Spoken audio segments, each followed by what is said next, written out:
Briefly, tell me about yourself. Yes, sir. So I'm Dr. Pavan, sir. I have completed my MBBS from Kurnool Medical College, Kurnool in Andhra Pradesh. And since then, I have started preparing for UPSC, sir. And this is my second attempt at UPSC, and this is also my second interview, sir. And my hobbies include watching motorsports, and also I play football and I follow European football leagues, sir. And I'm very interested in DC characters and comics, and also I have an NCC certificate, sir. Okay, okay. So, from you finished your MBBS in which year? In 2022, sir. 20? Yeah. 22, sir. 22. Okay. So, what have you been doing in the last 2 years? So after 2022, for 1 year, I prepared for UPSC, sir, and in 2023, I gave my first attempt, and in that attempt, I went till interview, sir, and after that, I was not in the final list, and again, I started giving my second attempt, sir, and this is my second interview, sir. Okay. Any reason why you do not want to pursue your career in medicine? Yes, sir. Firstly, when it comes to medicine, I was really very interested in medicine also, sir. But one thing was that although the service that I do in medicine, that would be very direct, but I felt that it will be too narrow, sir. But as a civil servant, every small step, every small initiative that I bring about would have an effect on a massive scale, sir. It will have an exponential effect, and I think that will give me immense job satisfaction, sir. For example, like a scheme like Ayushman Bharat, that will have a transformative effect on the people, sir. So that was the main reason, sir. And also the diversity in the service also attracted me very much, sir. Okay, okay. See, you said about Ayushman Bharat, right? Yes, sir. If you are given a role where you have to make amendments to the Ayushman Bharat, see, every scheme, after a few years of implementation, based on the feedback from the public and based on the feedback from the implementers of the scheme, we generally make some amendments in the scheme, some changes. So, suggest some changes in the Ayushman Bharat.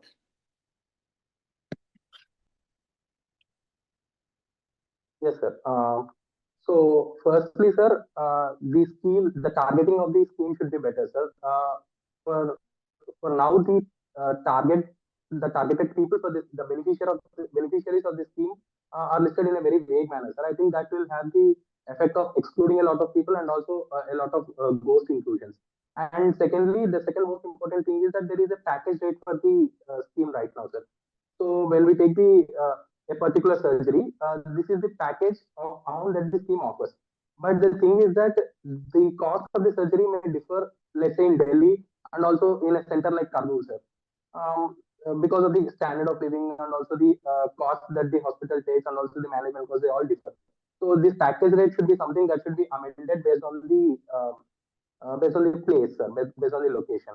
And thirdly, sir, it only covers the in-hospital stay, sir. It does not cover OP charges, and most of the expenses that a patient, out of the pocket expenditure that the patient experiences is in the outpatient department itself, sir. So I think including outpatient charges will also, I think, makes the scheme more inclusive and more holistic, sir.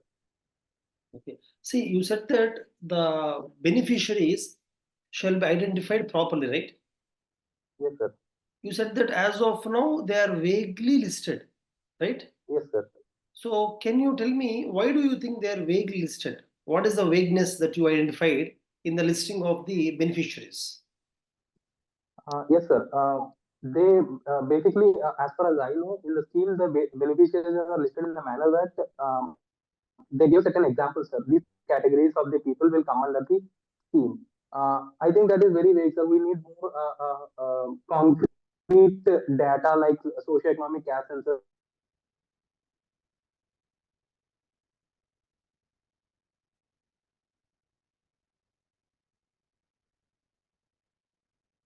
Pavan, Pavan, are you able to hear me?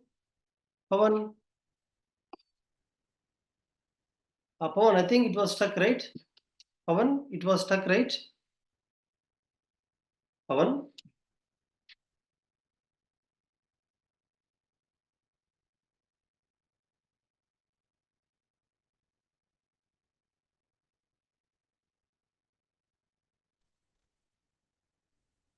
Pavan, do you have Yes, any sir. data? I think now it's okay, right? Maybe problem is maybe from my side or your side, do not know, but it was Sir, stuck. I think it's my side itself, sir, because it is raining, sir, outside. So probably that might Okay, be the reason, sir. no problem, no problem, no problem. See, so Pawan, you're telling me that the listing of beneficiaries in the Ayushman Bharat are vague.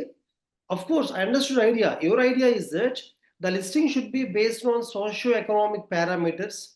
We have to collect proper data. Based on the data, we have to go ahead. I understood that. But tell me presently, what is the way in which the beneficiary is identified? What is the present pattern? I am more interested to know why you do not like the present pattern of identifying beneficiaries. Yes, sir. Presently, I think there are certain categories of people that are denoted under the scheme, sir. Like, for example, if a person has the income below this level, and if a person is above the age of 60 years, and if a person um, uh, even the some things like yes, sir. These are, I think, the main criteria based on which presently they are identified, sir. Okay, okay. And you said that Delhi and Kurnool, you brought a comparison, right? Yes, sir. You said that water facilities are there in Delhi, shall be there in Kurnool. What exactly you said? I said that, sir, for let's take a surgery, sir, like appendicitis. For appendicitis, the government has fixed a certain package rate, sir. Let's say 1 lakh, and this 1 lakh is same for a hospital that is there in Delhi and also a hospital that is there in Kurnool. But the cost that the hospital based in Delhi is drastically different from the cost that the hospital based in Kurnool, sir. In Kurnool, because of the standard of living, because of the charges that the hospital has to pay, the cost will be substantially lower when compared to Delhi, sir. Fixing the same rate for both the hospitals, I think that will that will be unfair, sir. Okay, but are you sure that that change is not yet brought? Are you sure that even today the amount Ayushman Bharat is giving is same for surgery in Delhi and Kurnool? Sir, right now I'm not sure, sir. But when I read about the scheme, that was the major fault that I read about, sir. Okay, okay, I'll okay, check about it. I'll think about it. okay.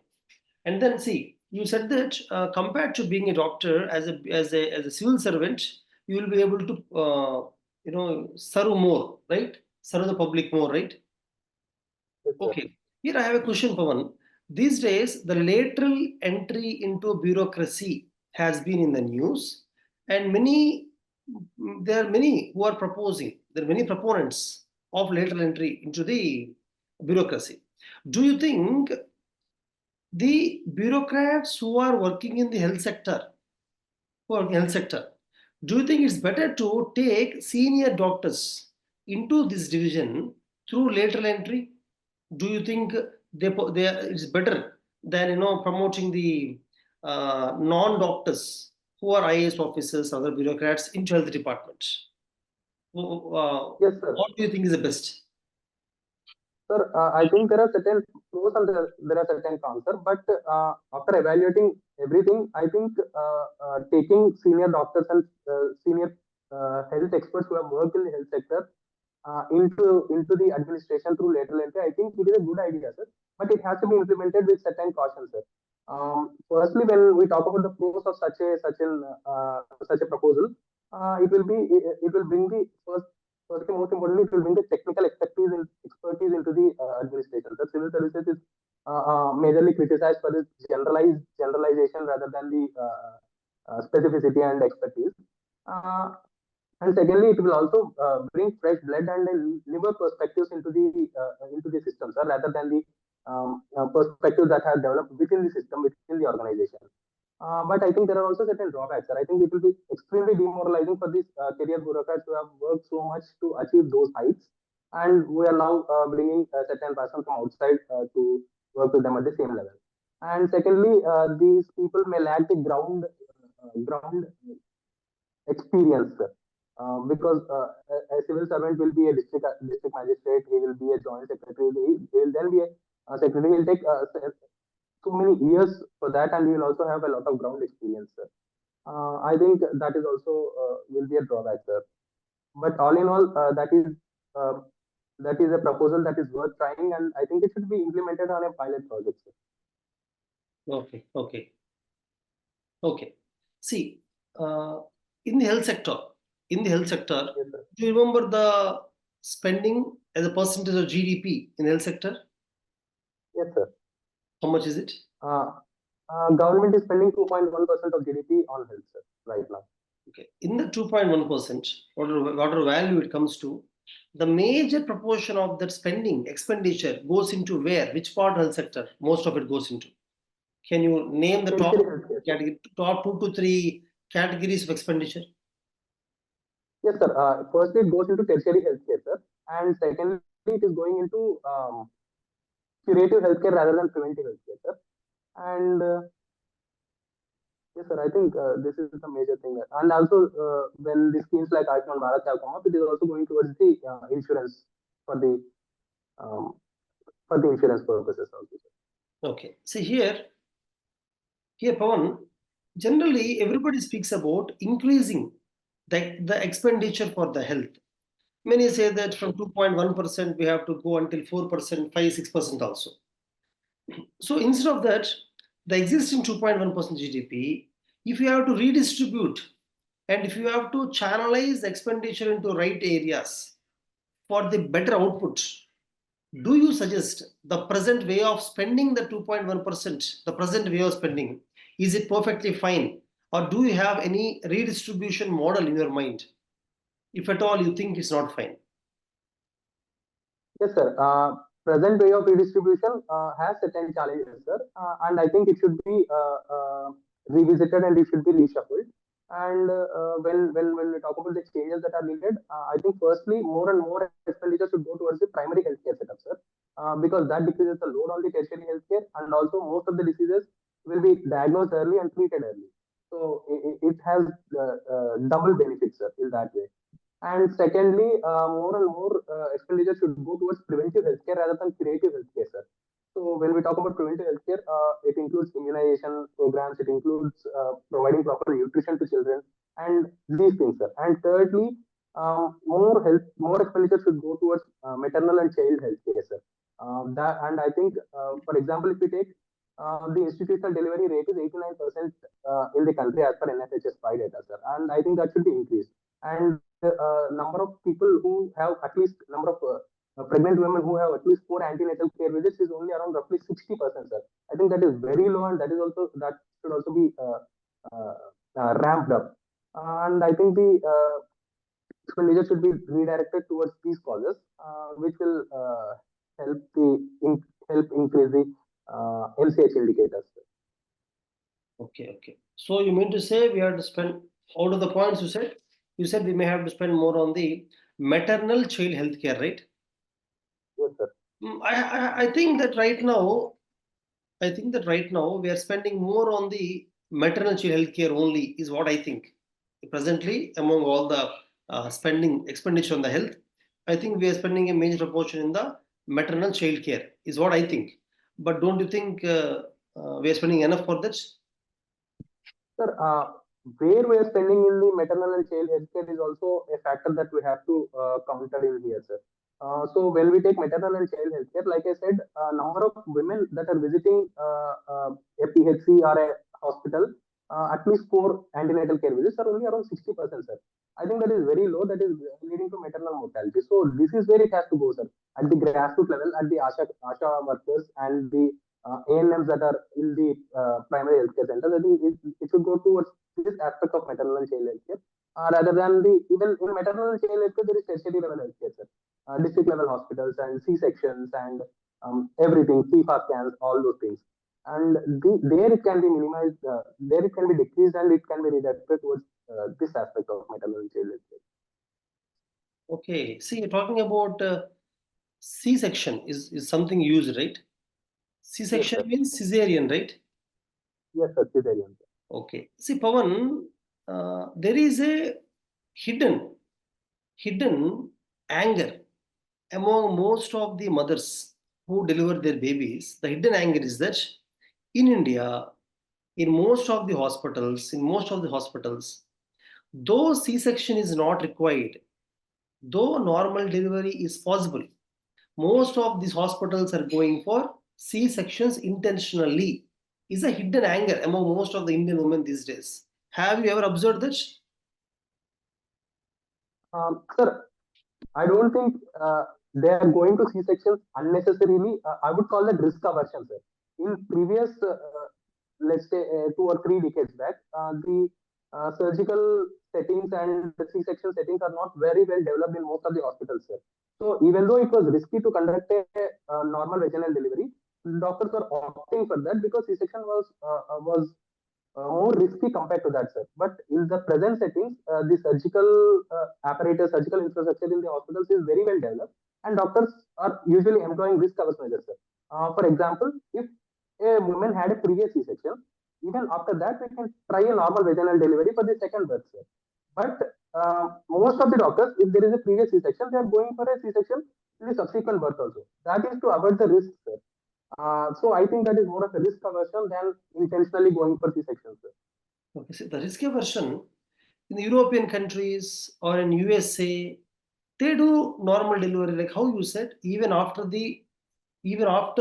one C-section for second delivery. That's what you said. No, you were talking about the second delivery, right? Second Yes, the delivery second delivery. in European countries, USA, they're still going for a normal delivery.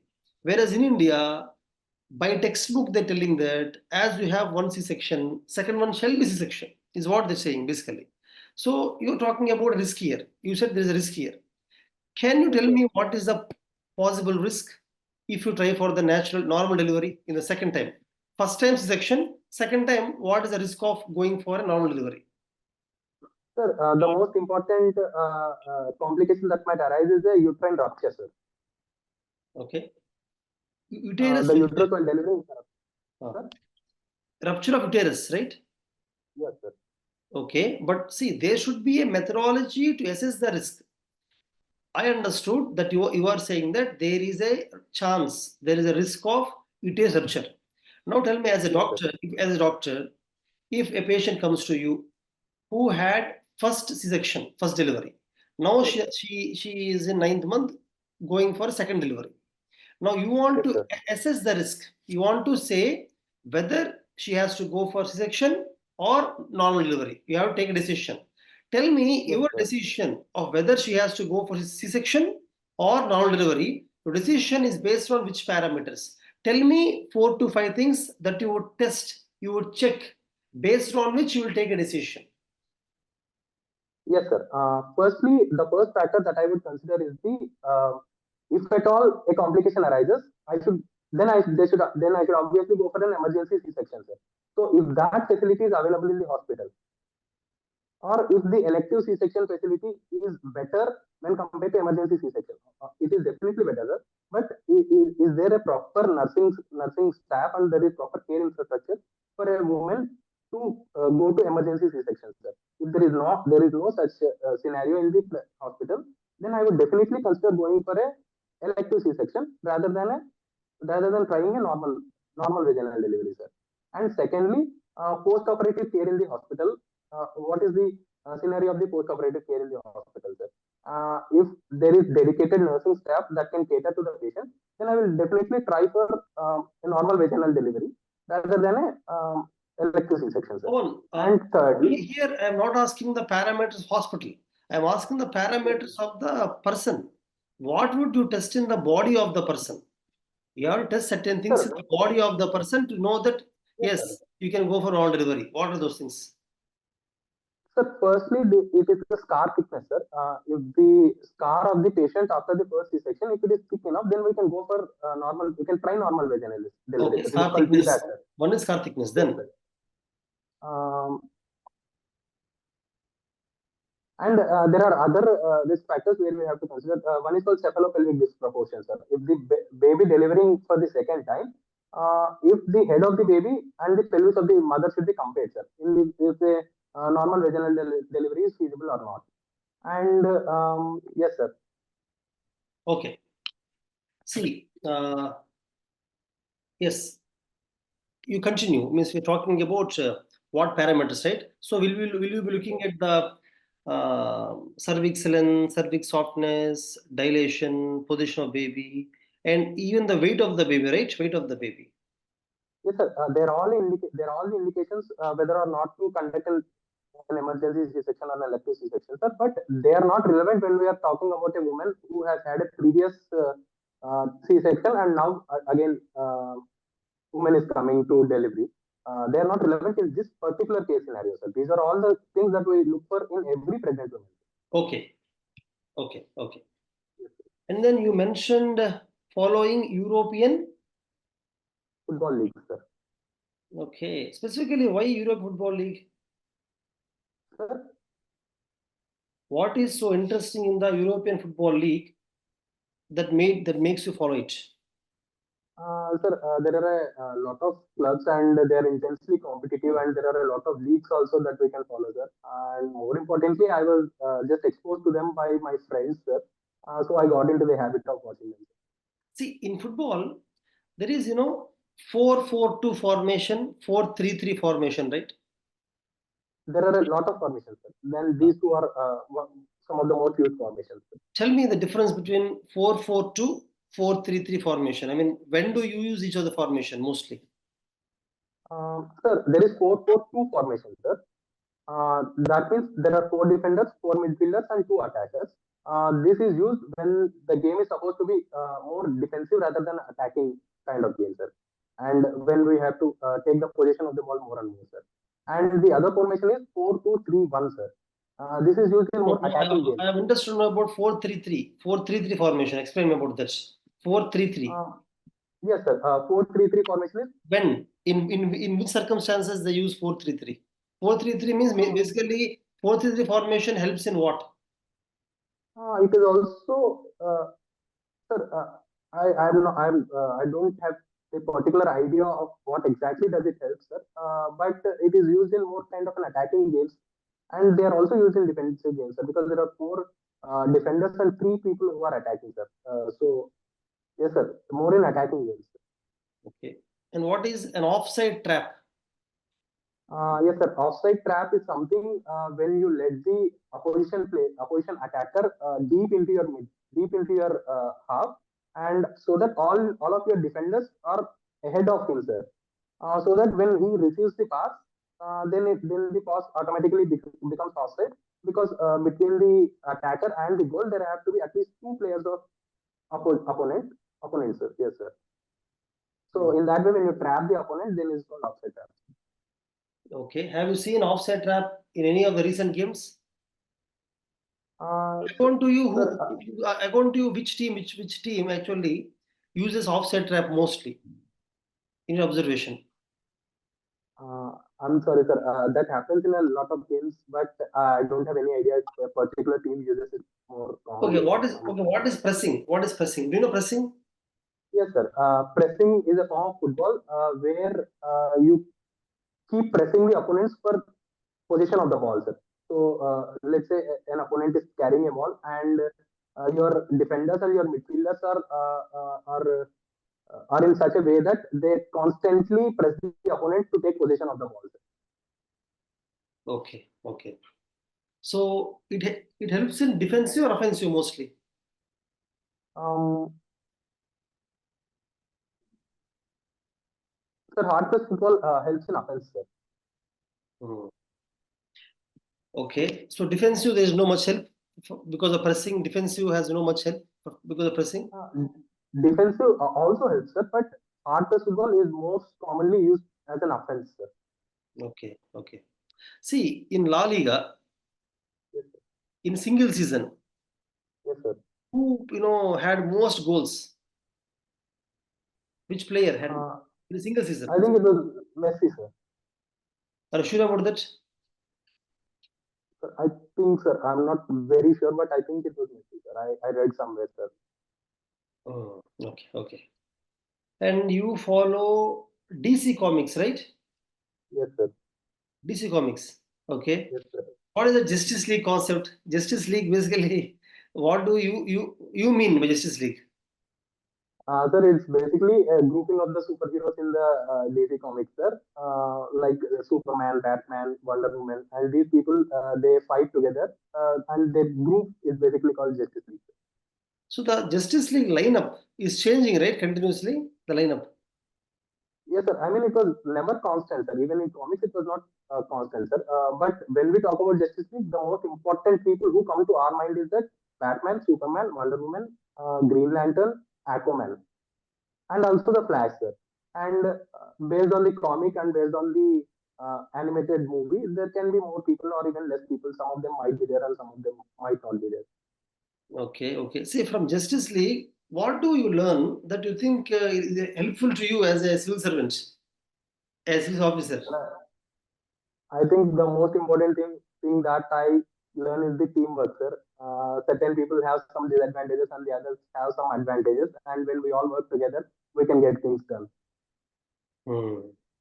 See, watching superheroes, I think, is just a fantasy, right? In fantasy, yeah. I mean, everybody thinks that one where wishes that one should be like that, but in real life, there is no application. I mean, in real life, there is no correlation, no, between the superheroes and what happens outside.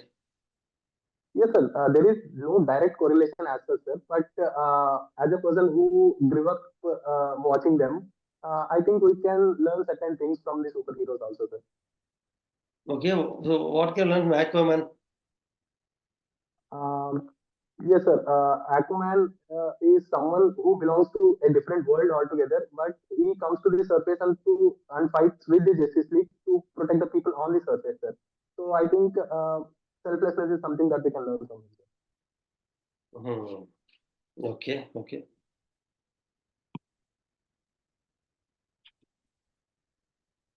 Formula One. Formula One. Yes, sir. Have you heard the meaning? What have you heard this term dirty air? Dirty air. Sir? The term dirty air. Dirty, dirty. Sir, I'm not very sure of the term, sir. But from what I can recall, dirty air means that when you're going behind a car, the exhaust that might come from the car that is immediately in front of you. I think that dirty air is the term given to that. I'm not very sure, sir. How does it affect the driver behind? Sir, there will be, sir. I think it slows down the driver a bit, sir, due to the air that is coming from the front car. But I'm not very sure, sir. I'll read about it, sir. I'll check. See, have you ever heard of the crash gate scandal? Crash I'm gate. sorry, sir. I have not heard of the crash gate scandal. 2008 or the other season. Who's your favorite player in the Formula One? Who's your favorite player in Formula One? Right now, it's Charles Leclerc, sir. Right now, it's Charles Leclerc, sir. Why? He Then races for what Ferrari. is so unique in him that distinguishes him from others? Uh, Sir, firstly, the things that are unique in him is he is very persistent and he is a little clever in a way that his strategies and his tactics are better than other drivers, sir. He is not very aggressive, he's calculated. But the most important thing that I started supporting him is that I used to support Ferrari, sir. I was a fan of Sebastian Vettel, and once he retired, the number one driver for the Ferrari team was Leclerc. So I got into supporting him like that. Okay. So because he trained, now he's your favorite. Okay. Yes, See, sir. I followed the that Grand Prix in the Abu Dhabi 2021. Yes, sir. I think it was the crash of the Romain Grosjean that you were talking about. What is the actual issue? What is the actual issue? What actually happened? Sir, we do not know what exactly went wrong with the car, but the car suddenly started.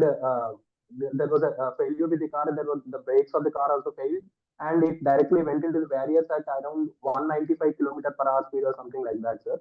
And it is often said that he was extremely lucky that he walked unscathed away from it, and he was actually not fatally hurt in that accident, sir.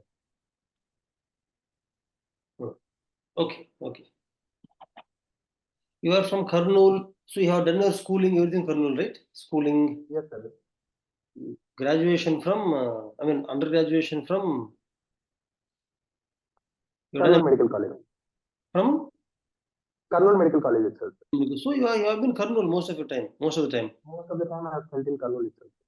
Hmm.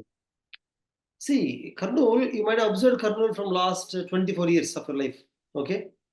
Yes, sir. See, generally Rayalaseema has water problem. Generally, Rayalaseema has Yes, sir. irrigation water. Means Anandpur has the highest problem, but otherwise Kurnool, Kadapa also has a problem. Yes, sir. Have you observed any development in the irrigation systems in Kurnool, or any particular time in Kurnool that really changed the irrigation of Kurnool? Any major projects that you think happened in the last 24 years that brought a big impact of irrigating more fields in Kurnool? Sir, yes, sir. There are certain projects. I think they improved the irrigation situation slightly, sir. For example, the Fourth Redipadu head regulator and the Teluganga project and the Handri Niva project. I think they all catered a little to the population of the Kurnool, sir. But as such, there was no major improvement in the irrigation facility that is available in Kurnool, especially in the present Kurnool district, sir. At least in the erstwhile Kurnool district towards the Nandyal, that region, irrigation was more or less better when compared to Kurnool district, that is as of now, sir. Okay, but if you have to make any suggestion changes in Kurnool in order to solve the water problem, water issue, or problem of irrigation, suggest something. Yes, sir. So firstly the KC canal, the Kurnool Kadapa canal, it was constructed long ago, sir. I think that has to be renovated. That has to be renovated and that has to be extended, sir, to more and more regions of Kurnool, and especially towards the western part of Kurnool district, sir. These Kosigi, Kautalam, all these mandals, they are very water deficit and there is a lot of migration from those areas. And maybe constructing a new canal project from the Krishna River that flows through the region. I think that would also help a lot, sir. And yes, sir. Even Tungabhadra River, that is lifeline of the Kurnool, that also has to be exploited more and more before it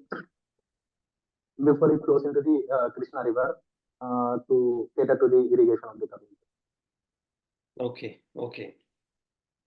So, for groundwater, why you are avoiding the solution of groundwater?